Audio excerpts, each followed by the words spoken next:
अस्सलामुअलैकुम व्यूअर्स। आज मैं आपको दिखा रहा हूँ कबूतर और कबूतरों के साथ खेलने वाली है मेरी भतीजी।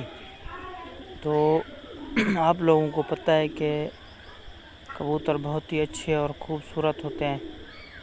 तो हमने भी कबूतर पाले हुए हैं और बहुत ही अच्छे हैं। मेरी भतीजी इनके साथ खेलती है और खुश होती है। तो आप कमेंट्स में बताना ज़रूर कि किसने ये कबूतर पाले हैं और किस कबूतर अच्छे लगते हैं। और चैनल को अगर सब्सक्राइब नहीं किया तो सब्सक्राइब करना, लाइक ज़रूर करना। शुक्रिया।